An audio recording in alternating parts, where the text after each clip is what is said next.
Começa por aqui mais uma edição do CBN Saúde. Hoje vamos falar sobre pseudotumor cerebral. Nós estamos recebendo o médico neurocirurgião, neuroradiologista, intervencionista, Dr. Guilherme Amaral. Dr. Guilherme, seja muito bem-vindo mais uma vez à CBN. Prazer recebê-lo. Bom dia. Bom dia, Ronaldo. Bom dia, caros ouvintes. É sempre um prazer voltar ao seu programa, até porque é um programa que eu também sou ouvinte dele. E um programa que traz sempre informação para a população de maneira geral. E hoje a gente vem trazer um tema que é bem desconhecido da população, isso é importante, porque a gente tem que trazer novos temas, novas doenças, novas patologias e informação de maneira geral para que a população tenha cada vez mais conhecimento relacionado à área médica e saiba o que fazer e como procurar e como melhorar a sua qualidade de vida. Eu gostaria de começar entendendo o que é esse pseudotumor cerebral. Eu estava notando que existem algumas publicações em língua portuguesa desse assunto, mas boa parte das pesquisas feitas a respeito do tema estão em inglês. Isso significa que é um assunto que hoje está muito mais ainda restrito nos países desenvolvidos, em especial nos Estados Unidos, do que por aqui. Então, vamos lá. O que é esse pseudotumor cerebral? Muito bem. Começando pela descrição do que seria um pseudotumor cerebral, né, como o próprio nome diz, o prefixo da palavra pseudo é falso, né? Falso tumor cerebral. E por que falso? Porque é uma patologia que traz sintomas de um tumor cerebral e, na verdade, o paciente não possui um tumor cerebral. O que é que pode causar um pseudotumor cerebral? O pseudotumor cerebral, ou a síndrome de hipertensão intracraniana benigna ou idiopática é desconhecida, ela já é um problema descrito desde 1904. A primeira descrição dessa patologia foi em 1904, começo do século passado. Durante todos esses anos, mais de 100 anos passados, até o começo desse novo século, muito pouca coisa tinha sido descrita a respeito dessa doença, porque o diagnóstico era idiopático, desconhecido. Né? E quais são os sintomas que um pseudotumor cerebral pode trazer para o paciente? Em primeiro lugar, a cefaleia, que é a dor de cabeça, né? Contínua, crônica, de longa data, e isso sempre associado com déficit visual, com alteração da visão. Por quê? Porque o pseudotumor cerebral, ele causa um certo edema, um certo inchaço cerebral, e começa a edemaciar ou inchar também o nervo da visão, que é o nervo óptico. Então, uma vez que esse nervo começa a ser inchado, a edemaciar, um dos sintomas é a perda da acuidade visual. O paciente começa a perder um pouco a visão. Então, é dor de cabeça crônica, perda de visão. Isso pode se associar também com alteração do movimento do olho, né? Muitas vezes também com vômitos matinais, enfim. E o paciente procura atendimento médico, muitas vezes especializado até, e às vezes não é feito o diagnóstico, né? Realmente existe uma dificuldade em se fazer o diagnóstico dessa patologia. Mas, de maneira geral, quando o paciente que começa a perder visão, perder a acuidade visual, com dor de cabeça associada, que vai ao oftalmologista, né? E hoje qualquer cidadão tem acesso ao atendimento oftalmológico de qualidade, e é determinado, é visto pelo profissional um edema do nervo da visão, a gente tem sempre que fazer o diagnóstico desse pseudotumor. Na maioria das vezes, o oftalmologista já encaminha para um neurologista. Porém, às vezes o diagnóstico não se completa, porque é difícil realmente de identificar a causa desse pseudotumor. O que acontece é que, durante a minha formação, eu fiquei 2 anos num serviço de referência na França, de neuroradiologia, né, e foi onde eu fiz o meu doutorado. E hoje a gente já começa, quer dizer, algum tempo atrás, já faz 4 anos, já começa a avançar um pouco mais no diagnóstico dessa patologia. Né? Certo. E o avanço do diagnóstico compreende uma sequência de exames. Né? E essa sequência de exames muitas vezes não é feita na rotina do médico, mesmo às vezes um neurologista. Né? É por isso que, inclusive, nós estivemos num congresso agora em novembro em Buenos Aires, apresentando uma casuística nossa, e dentro dessa casuística nós apresentamos um protocolo de diagnóstico do pseudotumor cerebral. Certo. Dentro desse protocolo, existem alguns exames, né, que foram sequenciados dentro de uma convenção que nós tivemos no nosso serviço, com esse conhecimento que a gente trouxe de fora.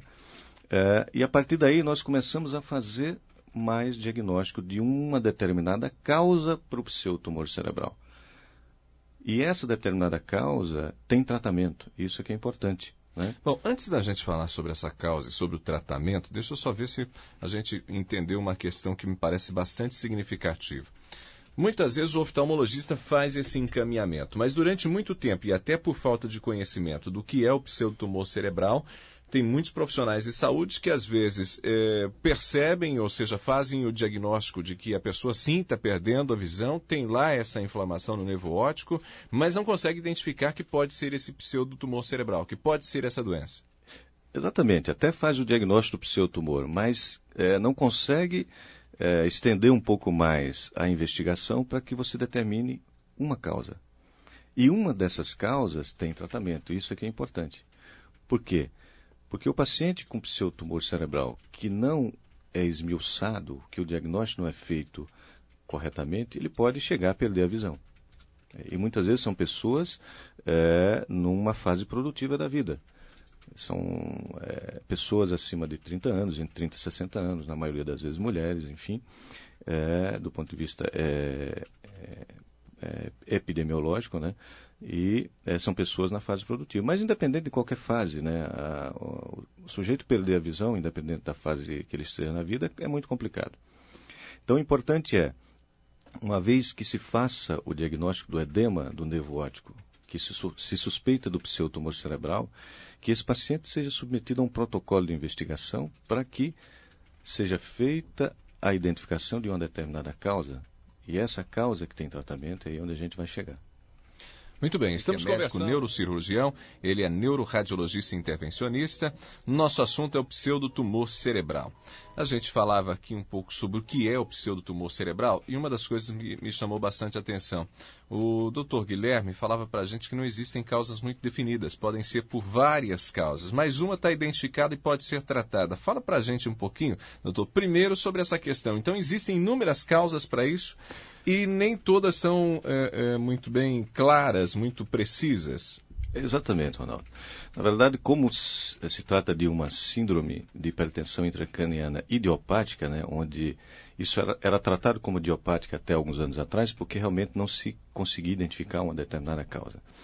Mas hoje a gente tem conhecimento, porque a medicina avança, cada vez mais a gente tem métodos de diagnóstico mais complexos, o conhecimento, né, que muitas vezes a gente vai buscar fora do país, isso ajuda a gente a entender as patologias.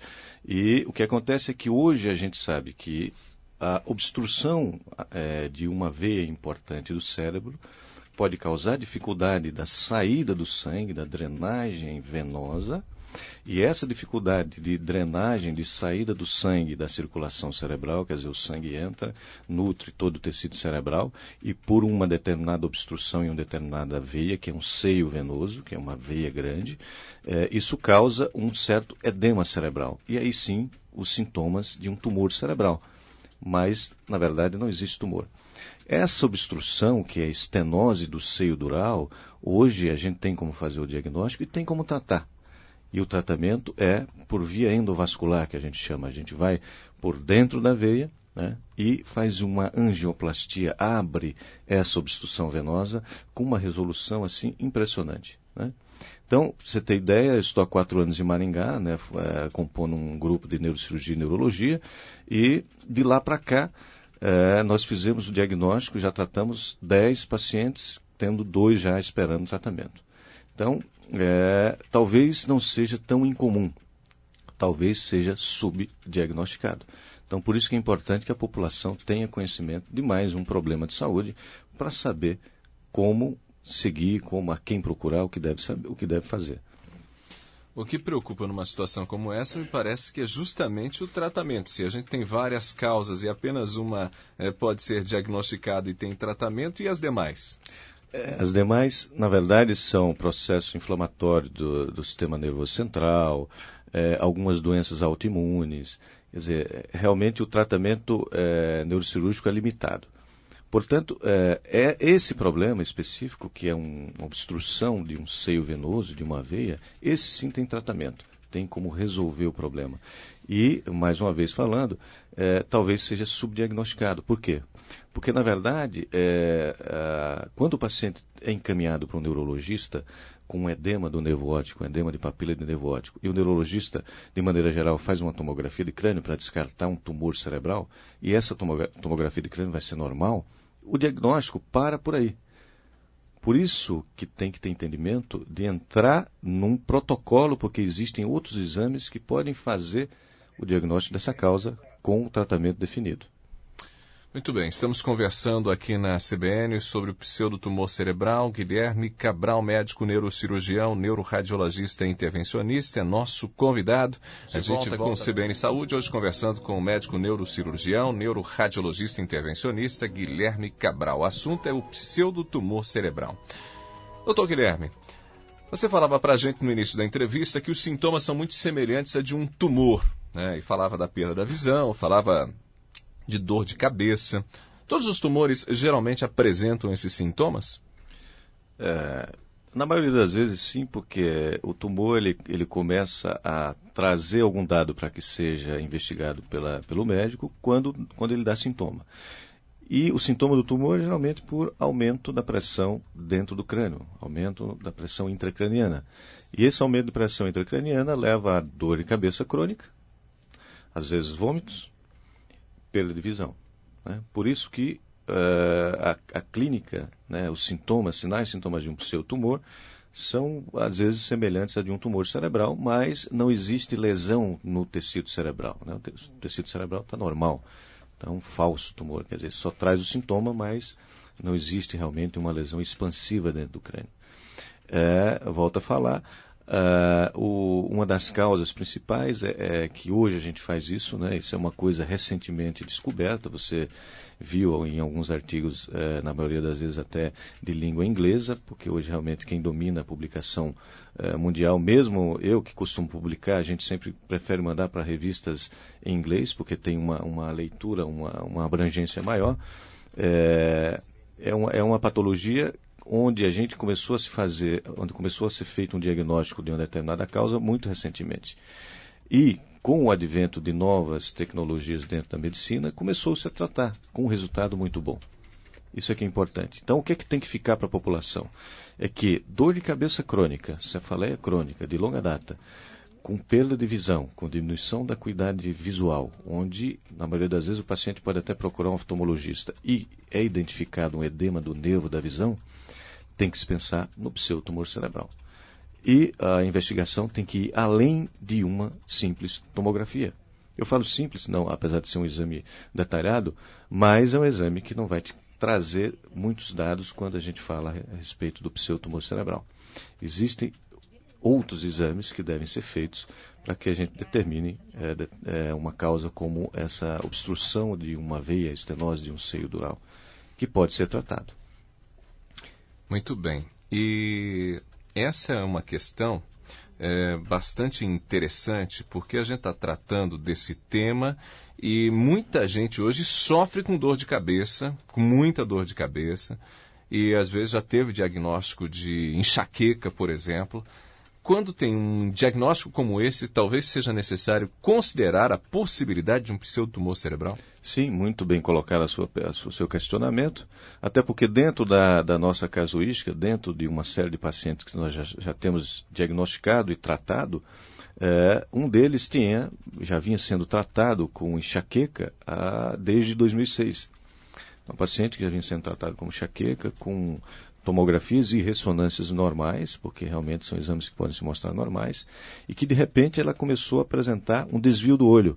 Então, além da dor de cabeça, do edema do nervo da visão, se você perceber um desvio em um dos olhos, coisa que você não tinha, tem sempre que pensar numa patologia como essa. Então, existem outros exames que devem ser feitos, como uma angiorressonância, né, que é um exame da parte circulatória cerebral, assim como medida da pressão licórica do líquido da espinha, você tem que medir essa pressão. Então, existe todo um protocolo que nós montamos, que são exames que têm que ser feitos mesmo em pacientes que às vezes tem o diagnóstico de enxaqueca e que não melhora com o tratamento. Não é todo paciente que tem enxaqueca que vai ter isso. Mas pacientes que têm dor de cabeça crônica, que vêm sendo tratados, que já passaram por vários médicos, por vários tipos de tratamento, e que o sintoma não melhora, a investigação tem que andar um pouco.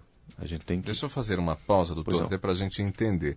Se a pessoa tem lá sua cefaleia, sua dor de cabeça crônica, com muita frequência, tem lá um diagnóstico que tem enxaqueca, e enxaqueca a gente sabe que não tem cura.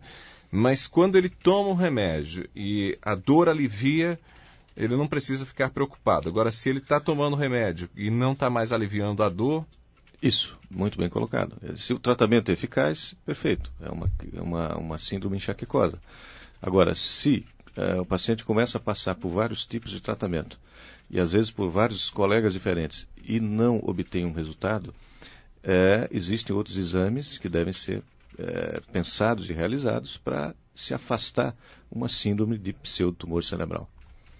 Muito bem, estamos conversando aqui na CBN com o Dr. Guilherme. Esse assunto é bastante interessante. Estamos falando sobre esse pseudotumor cerebral e ele conta para a gente algumas questões bastante importantes. Doutor, eu estava observando nesses textos publicados a respeito do pseudotumor cerebral e dá para notar que existe uma relação com gente que tem um peso, que está acima do peso, tem obesidade. Isso é fato?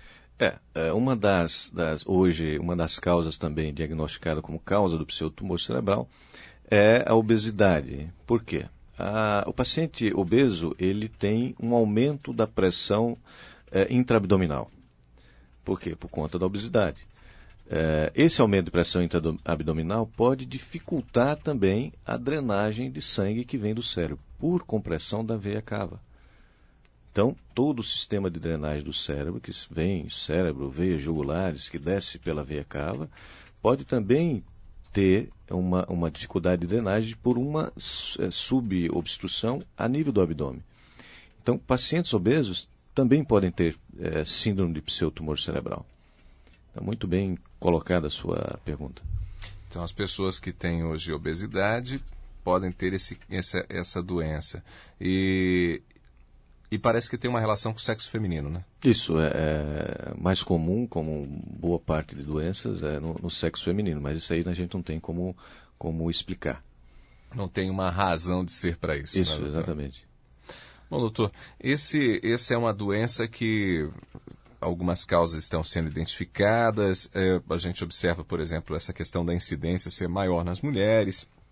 As mulheres também com obesidade. Agora, em que momento vocês perceberam que dá para fazer um tratamento? Nesse caso em que a causa está bem identificada, ok, o tratamento fica mais fácil. E nos demais, como que é o procedimento?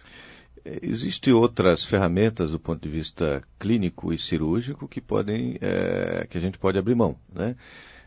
Uma delas é um determinado tipo de medicamento, que é a cetazolamida, que diminui a produção de líquor, que é o líquido da espinha que é produzido no cérebro, para tentar acomodar a pressão intracraniana. Quer dizer, você tira algum dos elementos dentro da caixa craniana, quer dizer, diminui um pouco a produção de líquor, para ver se melhora a hipertensão intracraniana. Uma outra ferramenta que era usada bem mais no final do século passado, parece que a gente está falando longe, mas nos anos 90, até os anos 90, era um shunt, que é um pequeno catéter que era colocado a nível da coluna lombar, drenando o excesso de líquor para a região intraabdominal, como se fosse uma derivação lombo-peritoneal.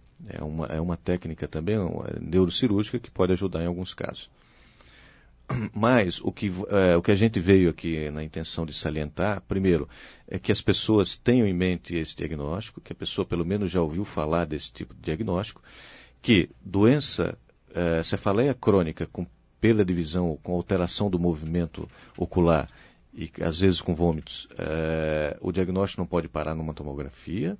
A gente tem que investigar um pouco mais, porque existe uma determinada causa que tem o tratamento, que é a obstrução de um seio dural, ou seja, de uma importante veia que a gente tem no crânio, que pode dificultar a drenagem de sangue e que a gente pode tratar. Isso é que é importante. O que chama a atenção também, doutor, é que a tomografia é um dos exames hoje mais completos, né? E ele não consegue dar conta de uma situação como essa. Isso, porque cada exame tem o seu valor, né? Mesmo um simples raio-x tem o seu valor, né?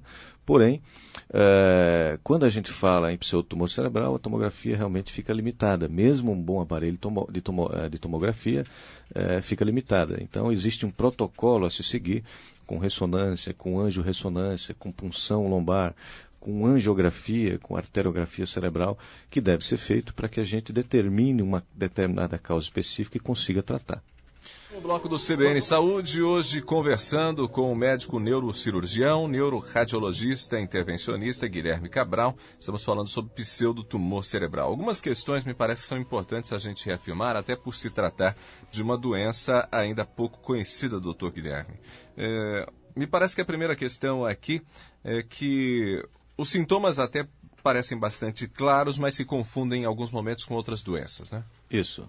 E acho que vale a pena a gente voltar a ressaltar que o mais importante é o paciente que tem a cefaleia, que é aquela dor de cabeça quase que diária, crônica, de longa data, que não responde a tratamento, que já passou por vários especialistas e que às vezes fez uma simples tomografia de crânio, que está evoluindo com perda de visão, porque esse é o grande problema desse pseudotumor cerebral, que o paciente pode perder a visão, pode chegar a ficar cego, né? Dentro dessa casuística nossa, dois pacientes eles estavam praticamente quase cegos e depois do tratamento a visão começou a melhorar e isso deixa a gente muito contente, por isso que é importante a gente salientar isso.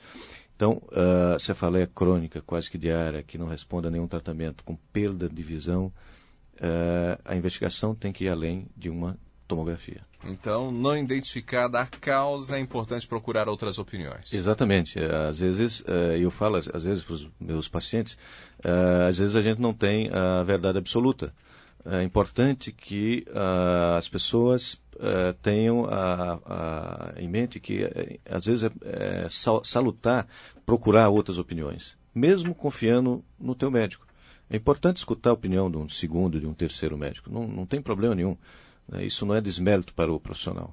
Muito pelo contrário. Até em função de ser uma doença ainda pouco discutida e pouco conhecida. Exatamente. Essa questão me faz pensar um pouco na população que só tem acesso ao SUS, doutor. Isso realmente a gente fica um pouco limitado quando se fala do paciente do sistema público de saúde, apesar de ter nichos de qualidade em atendimento, mas realmente é um pouco mais difícil, né? Porque o volume é grande, às vezes o tempo de atendimento é curto, a possibilidade de fazer uma sequência de exames, isso não pode não existir. Então, realmente, para o profissional, ele fica de mãos atadas quando se fala em paciente do sistema único. Bom, o tratamento, também pelo que eu pude entender, não é só remédio. Muitas vezes é preciso fazer uma intervenção um pouco mais séria. Exatamente. É importante a gente falar desse tema, que a população tenha conhecimento, porque quando eu cheguei a Maringá para integrar um grupo, não existia o diagnóstico, mas parava por aí. Como a gente trouxe um conhecimento novo, né, nessa formação que a gente fez fora do país, então a gente avançou um pouco no diagnóstico e começou a determinar uma causa em alguns pacientes que têm pseudotumor cerebral, não todos. E essa causa é a obstrução de uma veia de drenagem do sangue do cérebro. E quando isso acontece, a gente tem como tratar. Então, a gente acha que isso ainda é subdiagnosticado, porque em 4 anos que eu estou aqui, nós temos 10 pacientes tratados e 2 ainda para serem tratados. Estamos tendo 12 pacientes. Então, é um número grande num pouco tempo de pesquisa desse tipo de doente. Então é importante que o paciente, que as pessoas tenham em mente, pelo menos, que já ouviu falar no pseudotumor cerebral, porque uma vez que alguém cite essa possibilidade de diagnóstico, ele saiba que pode haver alguma coisa que possa ser feita para tratar. Ok. Um outro aspecto, não é um tumor, mas, pelo que deu para perceber, é um assunto que preocupa, ou pelo menos deveria preocupar mais a população, né? Isso. Na maioria das vezes, esses pacientes eles começam a sua caminhada ao médico pelo oftalmologista, porque começam a perder visão. E o oftalmologista a ponte de ligação entre o paciente e o neurologista, o neurocirurgião, enfim, o profissional que consiga caminhar um pouco mais no diagnóstico para que se consiga definir uma causa e um tratamento. Bom, hoje os pacientes que estão sendo atendidos, que resposta eles têm tido? Olha, dessa casuística nossa, que a gente determinou essa estenose de seio dural, todos melhoraram, né? Inclusive nós levamos num congresso internacional agora em novembro em Buenos Aires esse protocolo de atendimento e essa casuística de 10 pacientes tratados com um excelente resultado. Bom, até mesmo no que diz respeito à visão? Isso, com melhora da visão. Um dos pacientes, inclusive, além da obstrução, ele tinha um outro problema associado, que era uma fístula dural, que levava a um barulho ensurdecedor. Além de perder a visão, ele tinha um barulho contínuo no ouvido, um barulho de cachoeira, né, contínuo. E já tinha pensado, inclusive, em suicídio, para você ter ideia da gravidade da coisa que pode chegar. Então, hoje tem a vida normal, com melhora da qualidade de visão, voltou a enxergar. Então, a gente realmente fica muito contente de pegar um caso como esse limítrofe e ver que você contribuiu para a melhora de qualidade de vida do doente. Muito bem. Doutor Guilherme, eu gostaria de agradecer sua presença aqui na CBN. Foi um prazer recebê-lo, por trazer esses esclarecimentos no que diz respeito, inclusive, a uma doença que a gente pouco conhece. Nós agradecemos a você e a todos os ouvintes que tiveram paciência de nos escutar e estamos sempre à disposição para trazer novos esclarecimentos. Aqui na CBN conversamos com o médico Guilherme Cabral, ele que é neurocirurgião, neuroradiologista e intervencionista, falou com a gente sobre pseudotumor cerebral. Doutor Guilherme, foi um prazer recebê-lo.